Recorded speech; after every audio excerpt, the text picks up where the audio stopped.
Hello and welcome to episode 1 of Blinded by Logic. Today we're discussing fertility rates. So, what are fertility rates? They are the average number of children that a woman has over the course of her lifetime, and they are falling to record low levels. To keep the population stable, we need about 2.1 children per woman. This is called the replacement level. The global average was about 3.5 back in 1986. That number fell to 2.5 in 2014, and now in 2025, it is near 2.2. And based on current trends, we may see an average fertility rate below 2.0 by 2030. If we look closer at developed countries, we see almost every single one of them is already below that 2.0 level. France has one of the highest fertility rates, but it's still only about 1.8. The US is about 1.65, Japan at 1.3. China has fertility rates between 1 and 1.2, and European countries like Italy and Spain are each at about 1.2 as well, well below replacement levels. South Korea currently holds the record for the lowest fertility rate of about 0.7 children per woman. Today, countries where over half the world's people live have fertility rates below 2.1. This isn't just a temporary dip, it's a fundamental worldwide change, and the trend is that almost all countries worldwide are seeing their fertility rates drop rapidly. So what's causing this huge shift? It's complex, with many factors mixing together, but a massive reason is economics. For most of human history, children were seen as economic assets, where they provided a positive economic value to their parents.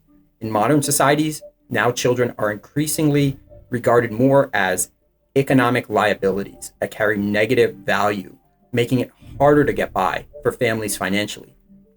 As countries everywhere modernize, this shift is intensifying everywhere worldwide.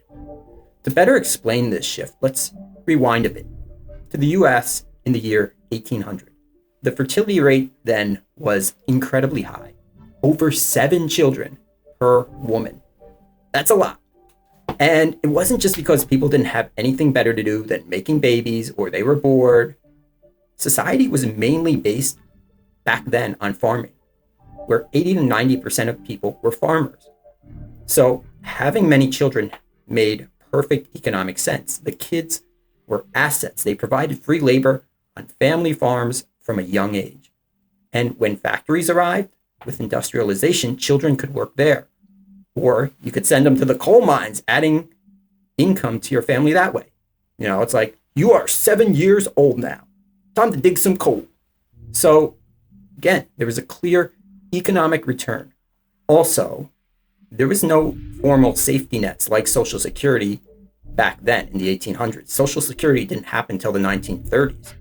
Children were the main support system for parents in old age. They were your Social Security. They were, in a sense, your Medicare.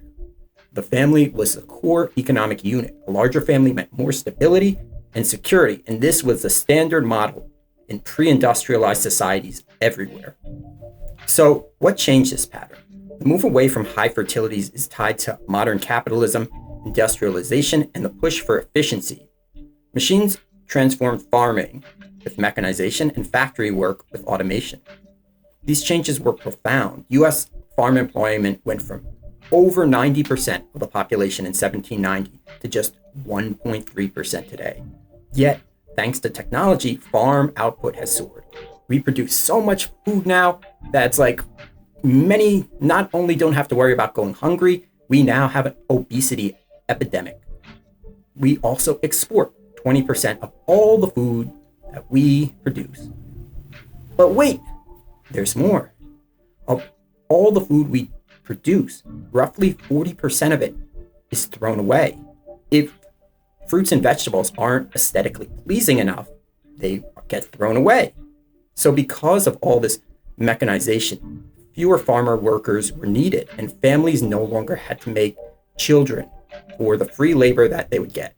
Over the past 150 years, technology replacing human labor has sharply reduced the economic value of unskilled work. Over the past 150 years, technology replacing human labor has sharply reduced the economic value of unskilled work. This includes the kind of work children used to do. We see the same massive efficiency gains in manufacturing as in farming. Today's factory workers can be hundreds of times more productive than those from centuries ago. And it's accurate to say that over 99% of the jobs from a few hundred years ago don't exist in the same form today, and it's all due to technology. And people can say outsourcing takes jobs, which it certainly does, but technology and automation take many, many more times as many jobs historically, where even a country like China now has a youth unemployment problem, close to 20%, despite being a hub for global manufacturing. And guess what? Technology, especially AI, will keep improving, keep making people more efficient, and likely take many unskilled and in some cases skilled jobs. So factory automation reduced the need for low-skilled jobs that children might have once filled. So fast forward, and the rise of giant corporations like Walmart and Amazon often push out smaller family businesses. And this further weakened that old system where children would directly help their parents with their, in many cases, small businesses. The economic logic that favored children as economic assets has simply crumbled. And as children stopped contributing directly to family income, other factors began to cement their status as economic liabilities. Child labor laws were passed, mandatory schooling began, and these changes removed children from the workforce. Instead of providing income, children required increasingly more investment, where now the modern economy increasingly demands higher education for most well-paying jobs. Basic schooling may have been fine in the 50s or 60s, but it sure isn't sufficient now because of automation and outsourcing, eliminating so many accessible factory jobs. Getting ahead in today's workforce now typically requires expensive higher education. The direct costs of raising a child have shot up, and these costs have outpaced inflation for decades. Housing, healthcare, childcare, and education costs are all rising and are huge financial burdens. Raising just one child to the age of 18 in the US now costs $310,000. And guess what? That number will only go up. And that's before college, which can add hundreds of thousands of dollars more in costs. And these costs just keep getting worse. With housing, it's increasingly becoming a situation where people can barely afford to house themselves, let alone a family. Another huge factor is opportunity cost of having children has soared as well, especially for women who have more access to education and career opportunities than they've had decades ago. Female labor participation climbed above 50% globally just recently, and studies show a clear link where each extra year of female schooling lowers fertility rates by an average of 0.26 children per woman, meaning that 4 years of education will lead to about one less child on average. So taking time off from a career for children means significant lost income and future earnings and the ability to work up that corporate ladder. And this pressure is reflected in the rising age of first-time mothers, where in 1970, it was about 21 and a half, and that shot up 6 years to about 27 and a half now. And in Europe, it's even higher. When children require such big economic sacrifices, choosing smaller families becomes the rational decision. Modern life brings other pressures that discourage large families. The crushing cost of housing acts almost like an unintentional birth control. Around the world, higher housing costs correlate strongly with lower fertility rates. Housing now consumes a massive portion of income.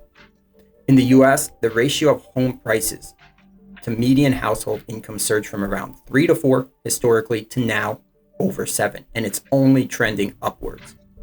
In some major cities, this ratio already exceeds 10 to 12. It's clear that high living costs, particularly in cities, means having children is a larger financial burden than ever.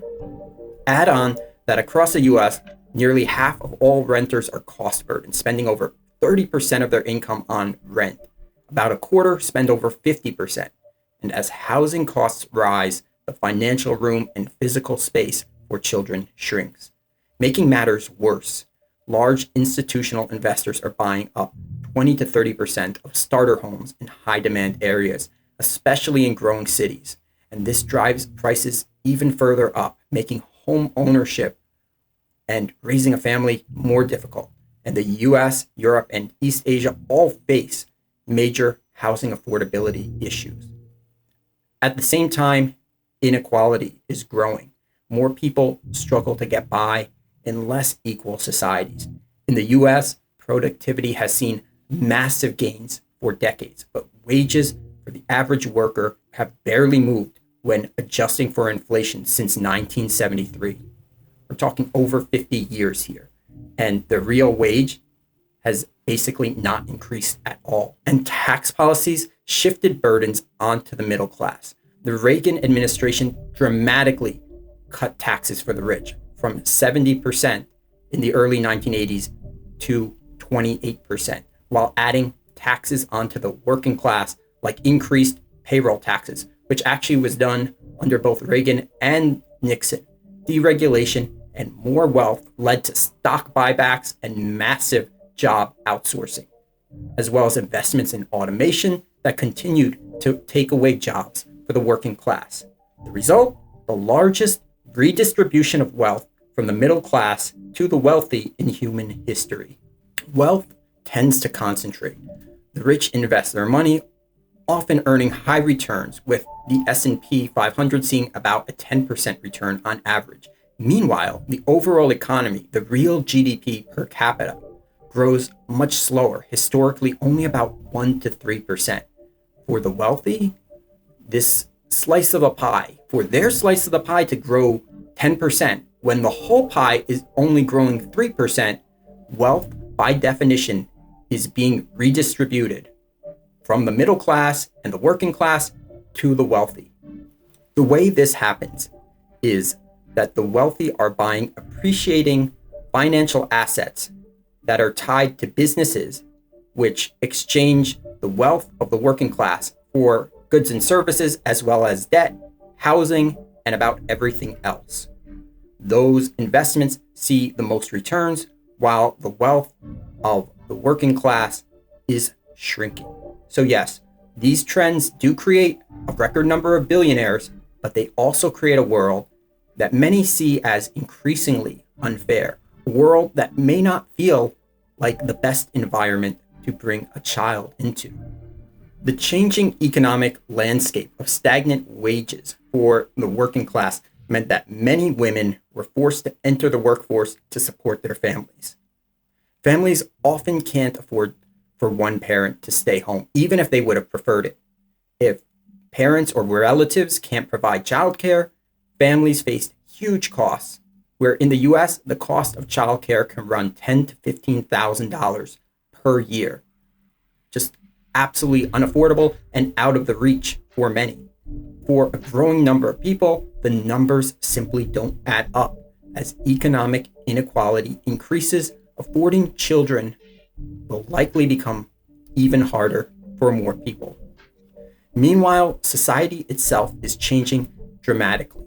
Shifting social structures and values also contribute to fewer kids. Support systems from communities and extended families have weakened. There's more focus on individualism. People move more, especially as there's fewer opportunities in rural communities. And life seems to now offer more diverse goals when compared with the past, where children are no longer the only path to personal fulfillment. And this feedback loop makes smaller families seem increasingly more normal, reducing social pressure to have kids. And in fact, the economic pressures might create social pressure not to have too many kids simply due to cost. So just to give a point of reference, in the 1950s and 60s, like the average person had 5 kids. Now you see someone with 8 kids on a reality TV show and it's like, what? They have 8 kids? How do they do that? I mean, it's a complete paradigm shift where someone perhaps 50, 60 years ago may have had 3 kids and may have seen pressure from their family to say, well, you can have another kid or two, to now, if you have 2 kids, it's like, okay, please stop. I don't know how you'll be able to afford it economically. It's a complete total 180. And urbanization is another factor. More people live in cities. The global urban population share grew from about 30% in 1950 to around 58% in 2025.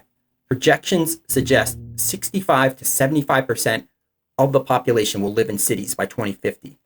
And cities concentrate people in environments often less suited to large families with high costs and smaller living spaces. Urban fertility rates are consistently lower worldwide. So consider New York, where the average rent for a 1-bedroom apartment is $4,000 a month. That's $48,000 a year, which sounds really, really hard for vast majority of the population to possibly pay. But then consider a 3-bedroom apartment, which is $6,500 a month or $78,000 a year. You're asking families to find 60% more rent for basically kids to have room to live. And this is a huge barrier. Meanwhile, we have declining religious influence as well. Religion often encouraged larger families, but religious affiliation is falling in many places worldwide, including the US. So in the US, the share of adults identifying as religiously unaffiliated rose from 16% in 2007 to 29% in 2021. And this quiets a prominent voice that encourages having children, often regardless of economic hardship. So if we can think of, that whole church, the whole mantra, oh, be fruitful and multiply. Oh, you don't have money? Don't worry. God will provide. It's like, well, kind of need money too. But all right, if you say so, I will have kids. As that declines, as the religiosity of people declines, so too does that level of pressure to have kids. But let's contrast this with Israel, which has a fertility rate of 2.9. That is the highest total fertility rate in the developed world by a huge margin, like a really big margin. Like France is number 2 at 1.8.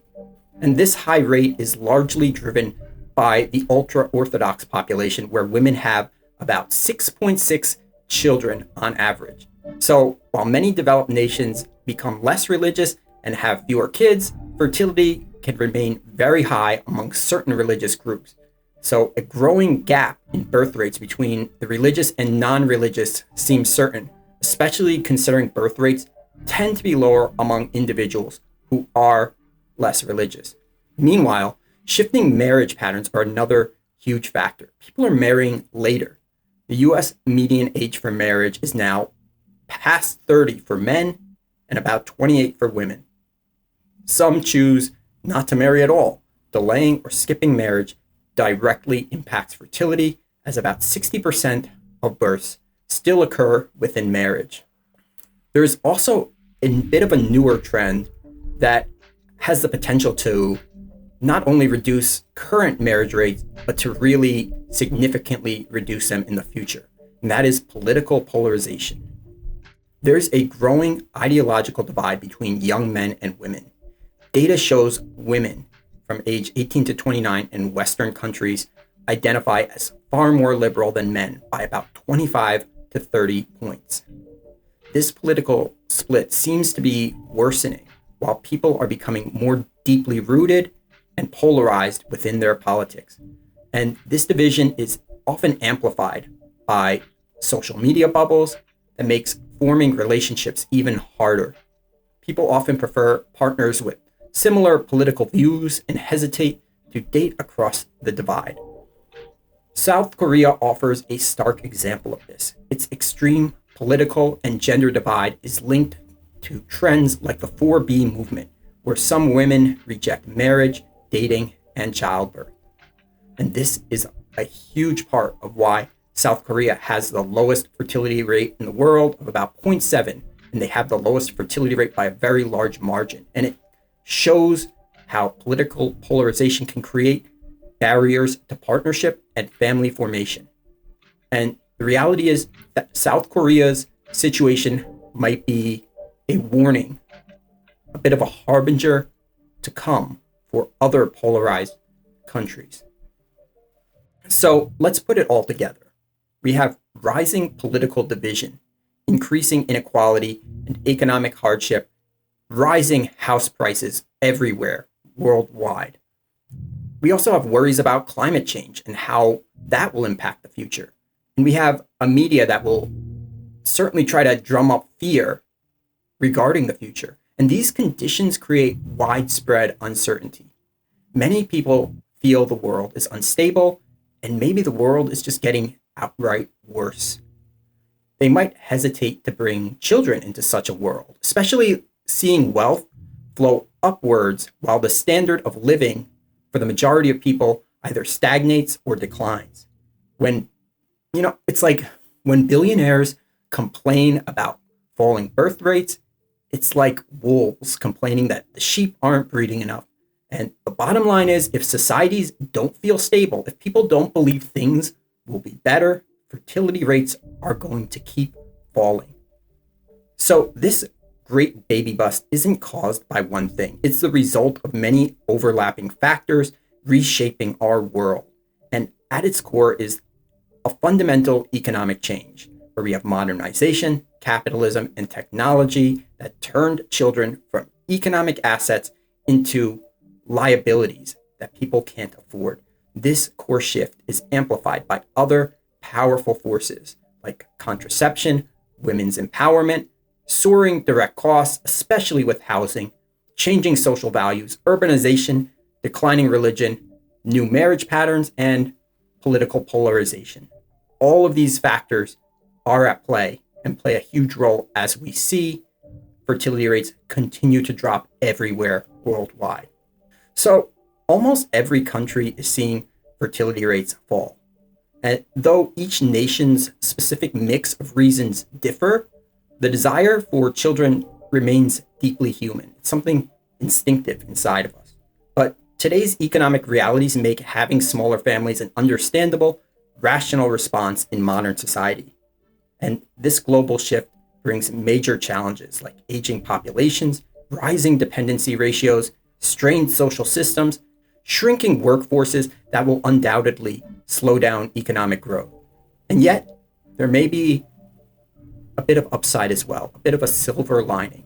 It means potentially more resources to invest in each child, perhaps reduced environmental pressures, perhaps more houses for fewer people, and perhaps a push for societies to adapt and actually prioritizing and empowering the working class, empowering all people. Understanding why fertility rates are falling, especially the economic asset to liability flip, reinforced by all other changes, is crucial to understand what our future will look like. Next time, we'll delve deeper into falling fertility rates and explore options countries may take to address this issue to prevent declining populations in the future. This has been Blinded by Logic. Thanks for watching.